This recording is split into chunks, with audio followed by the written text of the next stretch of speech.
खजाने की खोज। बच्चे ने खोजा खजाना। भाग 1। आरंभिक रहस्य और पहली सुराग। प्रिय पाठकों, हाथ जोड़कर निवेदन है, कृपया इस चैनल को लाइक, सब्सक्राइब और शेयर जरूर करें ताकि हम आपके लिए और भी रोमांचक कहानियां लाते रहें। बहुत समय पहले की बात है। भारत के एक हरे भरे पहाड़ी इलाके में एक छोटा सा गांव था जिसका नाम था नीलकुंड। 4 सबसे घनिष्ठ दोस्त आर्यन, रोमेश, रोहित और रंजन इसी गांव में रहते थे। इन चारों की उम्र 12 से 14 साल के बीच थी और सभी पढ़ाई के साथ साथ हर दिन कोई न कोई रोमांच करने के लिए तैयार रहते थे। कभी वो नदी में कश्ती चलाते तो कभी जंगल में पेड़ पर चढ़कर आम तोड़ते। पर उनके लिए सबसे खास समय वह होता था जब शाम को गांव की चौपाल पर बूढ़े दादाजी उन्हें पुरानी कहानियां सुनाया करते। एक रहस्यमयी कहानी। एक दिन दादाजी ने उन्हें एक पुराना खजाना ढूंढने की कहानी सुनाई। कहा जाता है कि कई 100 साल पहले नीलकुंड के आसपास किसी राजा ने एक सोने का खजाना छिपाया था। उस खजाने का नक्शा 4 हिस्सों में बंटा हुआ था और वे 4 अलग अलग जगहों में छुपाया गया था। किसी दिन अगर कोई सच्चे दिल से खोजे, दादाजी बोले, तो वो खजाना मिल सकता है, लेकिन उसके लिए दिलेर होना होगा। चारों बच्चों की आंखें चमक उठी। उनके लिए अब ये सिर्फ एक कहानी नहीं थी, अब ये एक मिशन था।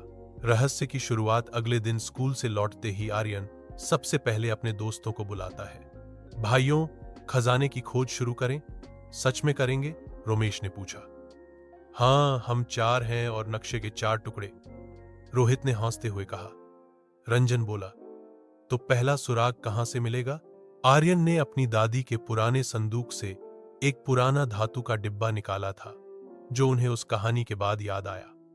उसमें एक पुरानी किताब मिली जिसमें रहस्यमयी चित्र बने थे, जैसे कोई प्राचीन भाषा हो।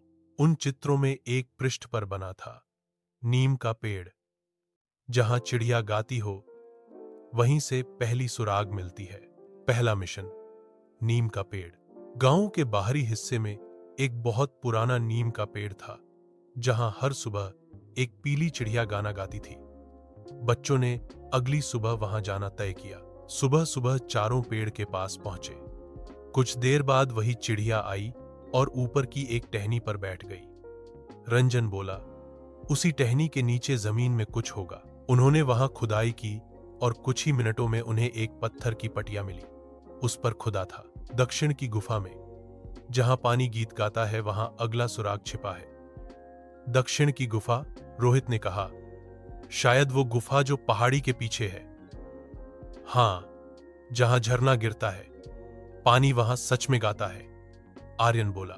दूसरा पड़ाव, गुफा का रहस्य। चारों बच्चे अब पैदल पहाड़ियों की ओर निकल पड़े। 2 घंटे की चढ़ाई के बाद वे पहुंचे उस झरने के पास जहां पानी की आवाज वायलिन जैसी सुनाई देती थी।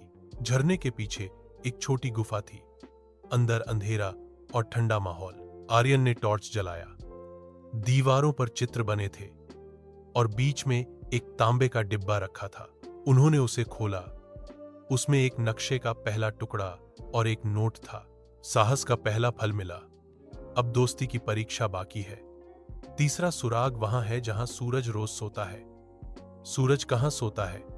रोमेश ने कहा। पश्चिम में। सूरज पश्चिम में डूबता है। इसका मतलब गांव के पीछे वाला बंजर टीला, रंजन चिल्लाया। तीसरा सुराग। दोस्ती की परीक्षा गांव से थोड़ा दूर एक बंजर और सुनसान टीला था जिसे छाया टेक कहते थे। शाम को वे चारों वहां पहुंचे। टीले के ऊपर एक पत्थर का मंडप था। वहां लिखा था, यहां तक आने वाले दोस्त एक दूसरे पर भरोसा रखते हैं। केवल एक जा सकता है अंदर, बाकी 3 बाहर इंतजार करें। अब यह कठिन था। कौन अंदर जाए? मैं जाता हूं, आर्यन बोला। अगर कुछ हुआ तो भागकर आऊंगा। बाकियों ने हामी भरी। आर्यन अंदर गया। वहां एक अंधेरी सुरंग थी। अचानक दीवार से एक चिटकनी खुली और आर्यन को एक कोठरी में ले गई जहां दीवार पर लिखा था, जो अकेले आए वो सब कुछ नहीं पा सकते, साथ आने वाले ही असली विजेता हैं।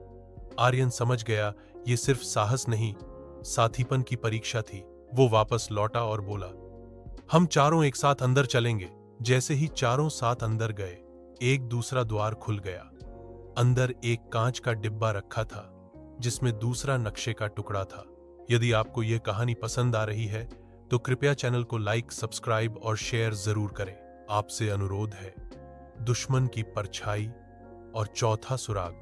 पिछले भाग में चारों दोस्तों आर्यन, रोमेश, रोहित और रंजन ने 2 नक्शों के टुकड़े और एक तीसरा सुराग खोज लिया था। उन्होंने समझ लिया था कि अकेले खजाना पाना संभव नहीं है। साथीपन और साहस, यही इस खोज की असली कुंजी थी। अब वे अपने घर लौट चुके थे, लेकिन उनके दिलों में एक नई उत्सुकता थी। चौथा सुराग आखिर किस जगह छिपा है? चौथा सुराग, सूरज की छाया और रहस्यमयी कुआं। शाम को आर्यन की दादी ने फिर से एक कहानी सुनाई, नीलकुंड के एक सूखे कुएं की, जिसमें कभी किसी समय रोशनी के साथ कुछ चमका करता था। दादी ने कहा, जब सूरज ढलता है तब उसकी आखिरी किरण उस कुएं में कुछ दिखाती है। चारों दोस्तों ने तय किया, अगली शाम वे उसी कुएं के पास जाएंगे। अगले दिन वे बिरजू वाला कुआं पहुंचे। यह एक बहुत पुराना और लगभग सूखा हुआ कुआं था। सूरज की किरण जब उसमें पड़ी तो कुएं की दीवार पर कुछ चमका। आर्यन ने तुरंत रस्सी बांधी और कुएं में उतरा। नीचे उसे दीवार में एक छेद मिला। उसमें एक चमकीली धातु की पेटी फंसी थी। उसने उसे खींचकर बाहर निकाला। पेटी में तीसरा नक्शे का टुकड़ा और एक और सुराग लिखा था, जहां वादियों में हवा रुकती हो और शांति में नींद आती हो, वहां मिलेगा अंतिम रास्ता। रंजन बोला, ये तो हमारे गांव के बाहर वाली शांत घाटी हो सकती है, नीरव घाटी। लेकिन तभी अजनबी की निगाह जब वे चारों कुएं से बाहर निकले तो दूर एक अजनबी को खड़ा पाया। काले कपड़े, लंबा कोट और आंखों पर काला चश्मा। आर्यन ने धीरे से बाकी तीनों से कहा, लगता है कोई हमारी जासूसी कर रहा है। अगले 2 दिन तक उस आदमी को गांव की दुकानों, मंदिर और स्कूल के पास मंडराते देखा गया। एक दिन वह स्कूल के बाहर रंजन के पास आया और कहा, खजाना ढूंढ रहे हो क्या? रंजन घबरा गया, नहीं, हम तो बस खेल रहे हैं। वह आदमी मुस्कुराया और बोला, खेल खेल में ही कई राज खुल जाते हैं बच्चे। वह चला गया। लेकिन अब बच्चे समझ गए कि उन्हें जल्दी करनी होगी। यदि आपको यह कहानी रोमांचक लग रही है तो कृपया चैनल को लाइक, सब्सक्राइब और शेयर जरूर करें। नीरव घाटी का रहस्य। अगले रविवार को सुबह चारों बच्चे नीरव घाटी के लिए निकले। यहां कोई नहीं आता था, बस पक्षियों की आवाजें और ठंडी हवाएं ही थीं। घाटी के बीचों बीच उन्हें एक पत्थर की मूर्ति मिली, एक सैनिक की मूर्ति जो तलवार थामे खड़ा था। नीचे लिखा था, 4 दिशाओं में पांव रखो तब खुलेगा द्वार, जहां नींद में भी जागता है खजाना। चारों ने मिलकर देखा कि मूर्ति के चारों ओर 4 पत्थर बने हैं। वे चारों एक एक पत्थर पर खड़े हुए। अचानक जमीन हिली और मूर्ति के पीछे एक सांप के आकार की सुरंग खुल गई। यह रहा रास्ता, रोहित चिल्लाया। अंतिम रहस्य और पूरी नक्शे की झलक। सुरंग के अंदर बहुत अंधेरा था। चारों ने अपनी जेब से टॉर्च निकाली और धीरे धीरे अंदर बढ़े। सुरंग घुमावदार थी और दीवारों पर प्राचीन चित्र बने थे, जैसे कोई राजा अपने सैनिकों के साथ खजाना छिपा रहा हो। एक जगह आकर उन्हें एक बड़ी गोल दीवार दिखी जिस पर चारों टुकड़े फिट हो सकते थे। जब उन्होंने 3 टुकड़े लगाए, दीवार चमक उठी और एक आवाज आई, आखिरी टुकड़ा कहाँ है? अब चौथा टुकड़ा चाहिए था, लेकिन उनके पास 3 ही थे। कहीं हमने कोई सुराग मिस तो नहीं किया? रोमेश ने पूछा। तभी आर्यन को याद आया, पहली किताब में एक आखिरी पन्ना था जो उन्होंने नहीं देखा था। गुप्त पन्ना। वे घर लौटे और पुरानी किताब का आखिरी पृष्ठ देखा। उसमें एक छोटा सा नक्शा था जो एक मंदिर की मूर्ति की ओर इशारा करता था। गांव के पुराने शिव मंदिर की शिवलिंग के नीचे एक पत्थर था जो हिलता था। जब चारों ने मिलकर उसे हटाया, नीचे एक छोटा तांबे का डिब्बा निकला, चौथा नक्शे का टुकड़ा। क्या आप भी इस रोमांचक सफर का मजा ले रहे हैं? तो अभी लाइक, सब्सक्राइब और शेयर करें ताकि खजाना मिलने तक साथ चले। खजाने का द्वार। अगले दिन वे फिर सुरंग में गए और चौथा टुकड़ा लगाते ही दीवार हटी और सामने आई एक सीढ़ियों वाली गुफा। नीचे बहुत गहराई में था सुनहरा उजाला और अनगिनत संदूक। वे सभी दौड़कर नीचे पहुंचे और पहली बार उन्हें दिखा सुनहरे सिक्कों, हीरे, जवाहरातों और पुराने हथियारों से भरा हुआ एक असली खजाना। लेकिन तभी आवाज आई, तुम्हारे पीछे देखो। वही काले कपड़ों वाला अजनबी अब सामने खड़ा था, लेकिन उसके साथ थे दो और आदमी, दुश्मनों से टक्कर और खजाने की रक्षा। अचानक खतरा गुफा के द्वार पर खड़ा था। वही काले चश्मे वाला अजनबी और उसके साथ दो हट्टे कट्टे आदमी। बहुत अच्छे बच्चे, वह बोला, तुमने मेरा काम आसान कर दिया। तुम कौन हो? आर्यन ने डर और साहस के बीच आवाज उठाई। मेरा नाम है विक्रम दलाल, इतिहास का सौदागर। मैं पुरानी चीजें चुराकर विदेश में बेचता हूं। तुम्हें लगता है खजाना किसी राजा का था, लेकिन असल में अब ये मेरा है। नहीं, रोहित चिल्लाया, तुम कुछ नहीं ले जा सकते।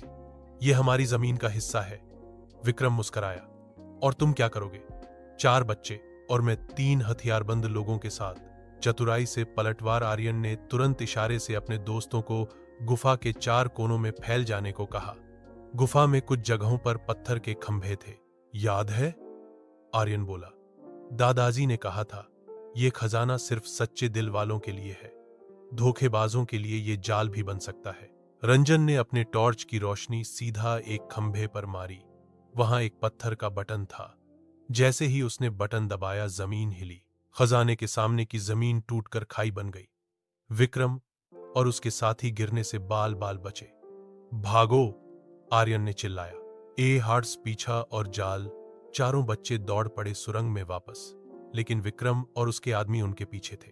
गुफा की दीवारों पर बनी पारंपरिक जाल प्रणाली अब काम में आने लगी। जैसे जैसे बच्चे टॉर्च की किरणों से चिन्हों पर रोशनी डालते, वैसी ही जालें सक्रिय हो जाती। कांटों वाले पत्थर, गिरती दीवारें और नकली रास्ते। एक जगह पर रोहित ने एक सीटी बजाई, जो उन्होंने उस प्राचीन किताब से सीखी थी। अचानक दीवार से धुआं निकलने लगा और पीछे की गुफा बंद हो गई। अब वो अंदर फंस गए हैं, रोमेश खुशी से बोला। लेकिन बाहर निकलने का रास्ता भी अब हमें ही खोजना होगा, आर्यन बोला। दोस्तों, क्या आपको यह कहानी रोमांचक लग रही है? तो कृपया चैनल को लाइक, सब्सक्राइब और शेयर करें, ताकि आप आगे की जंग ना मिस करें।